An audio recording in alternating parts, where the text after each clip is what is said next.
You are listening to Toronto's only pure metal show, The Red Switch.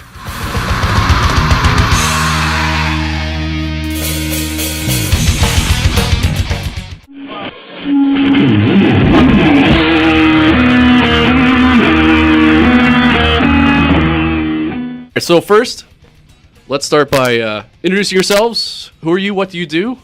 And yeah. I am Frank Marino, and I am the vocalist. I am Jay Crook, and I play guitar and provide backing vocals. Profaner is an interesting name. Can you describe where this came from? He looks to me. Okay. Pretty much, we used to be... I shouldn't even say who we used to be, so forget that. 'Cause I'm trying to kill that name. Anyway, I had a friend who just threw a bunch of band names at me, trying to help me out, trying to get a new band name, and he was going through a lot of war kind of stuff. He's like, there's lots of cool names in war, like be it like names of medieval devices, this and that, and that led to stuff about like holy wars and this and that. And he threw the word Profaner out at me, which I'd actually heard before. It's in a Nice Earth tune actually, and which it pretty much means a profaner is someone against that which is sacred. And we have a couple songs about, you know, the end of the world and Satan and this and that. So like religion? Hey, exactly. I see where you're going. So that's Profaner to humanity. that's kind of where that came from. It kind of fit the music and it sounds pretty badass. So Cool. From the pits of Grimmmsby and Hamilton era, you guys describe yourselves as melodic thrash with more hooks than a bait shop. What are these hooks and all the stuff in between? What's going to sound, or what is it going to sound like for fans and newcomers to Profaner? as far as the hooks, it's we write a lot of like big epic harmonies, like Iron Maiden-esque harmonies that just really they really jump out. Like we'll have. Oh yeah, you gotta be a lover of harmonies if you're gonna love this album. Exactly, you know, just big epic leads, stuff like that to hook you, and big like catchy riffs, catchy but heavy. You know? I've seen you guys perform at the Annex Rec Room, and I think maybe a tag for your band should be Profaner is so potent that any women that attend the show should be on birth control. You stole that from Tenacious D, buddy. Did I? Did I? Maybe it seeped into my brain subconsciously. I think it did. But, probably. Either way, I like it. I love it too. But yeah, Tenacious D, we can't take from them as much as I'd like to. That'd be cool though.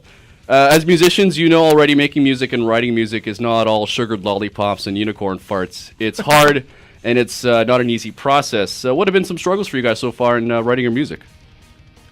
I'd say member changes. Definite member changes. It gets very, very tiring to teach the same songs to like. Yeah, it's hard to write new music when you got to teach the old music to new musicians. And then they're only around for a couple months, and then you got a new guy coming in, you got to reteach and all that. But as far as writing goes, writing is sort of easy for us. I do a lot of the guitar writing, or I did on this album anyway. So like a lot of these songs are kind of on the old side. I've had them written for a long time, and we kind of just like revamped them and did them up nice for the record. But we're working on new stuff now.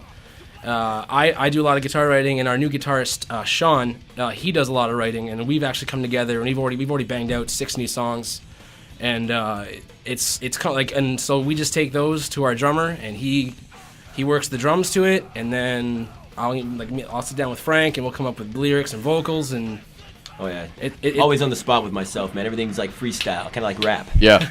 do you do that in your live performances? Do you guys add a little freestyle, little ad-lib? With another band that I'm in, I've done freestyle, like blues, kind of bluesy metal, but I'm interested to see what I can do with these guys, Profaner here. Is that where the melodic part comes in? The melodicness is more in the guitar work, I think, because Frank here does a lot of screaming and growling, which... But we do have a lot of singing, like definitely about Profaner has helped me to...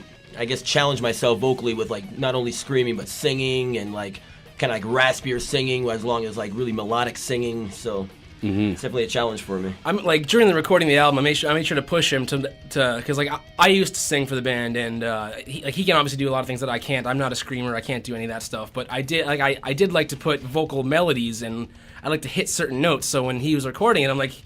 I'd be kind of sitting there like, yeah, try and make sure to hit this note on this word, you know, and make sure it sounds like this. Yeah, you should have seen the size of the beating stick he had. It was enormous. He'll paddle you if you don't get it right. Oh, yeah. Not getting the vocals right, you better believe that's a paddling. You guys have got a new album about to be released. What's that going to be like? The most amazing thing your ears will ever listen to. Signs of 9. Watch for it. Signs of 9. Yeah, I saw the title. That's going to be your next upcoming release. When's that going to be dropping in stores? Or we're aiming for next month, which is March. Yeah, We're pretty much going to release it once we're trying to finalize CD release weekend or shows, and we're having a little trouble confirming venues right now. But pardon me. Once we get a venue confirmed and we have a date confirmed for a CD release, that's when it's going to be. We're hoping mid-March, and once the show happens, they will then. I don't have all the details, but we're told it's going to be in record stores. It's going to be record stores on iTunes, lots of other places. Keep your eye on the websites. Keep your ears peeled and your eyes open. Profaner, Signs of 9 is the album title. 9 is 3 times 3, hence the third square. 3 plus 3 is 6, and 3 9s inverted is 666. In attempting to decode your Da Vinci, will the world come to an end on the date of your CD release? 2012. 23. Maybe Profaner could possibly do, I don't know, like a soundtrack to an epic movie, maybe a horror movie. What movie would that be for you guys? What would explain Profaner's style or tone? Definitely something Rob Zombie related, for sure. The Devil's Rejects? Oh, I was a wicked movie. Yeah. Cool movie. So you're asking what our music would be like in relation to a horror movie? Yeah, if someone made a movie called Profaner, what kind of movie would it be? Wow. That is a great question that I'm not... Wasn't prepared for? I was not prepared for that one. So nothing to do with sugared lollipops and unicorn farts, I Oh, guess. Definitely God, no. not. We definitely got some porno beats in there for sure. Oh, really? Yeah. Some bound chicka bound going on? We can get some, we can definitely do a soundtrack to a pornography flick or even porno. I think that a movie about Profaner and about the album would probably be about the end of the world. One of these end of the world disaster movies, because the title track Signs of 9 is about, and so is This Last Bullet actually. They're both about the end of the world and the end of mankind as we know it, and the corruption of man, the coming of evil. Yeah. An army of metalheads with Glenn Benton as the general. Exactly. Any live shows coming up to support the new CD release? We have 3 shows in April, which will be posted on the website, the MySpace, myspace.com/Profaner.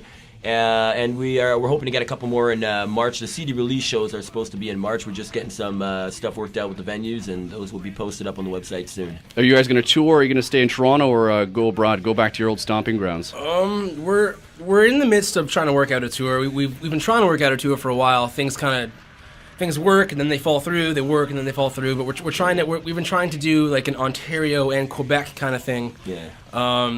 Which we're trying to do it in groups of weekends, 3 dates each weekend for I think we're aiming for April now. Yeah, it's tough to get the promoters to take it because there's a couple more tours going on with other bigger bands as well. So we got competition out there, is what we're saying. Yeah.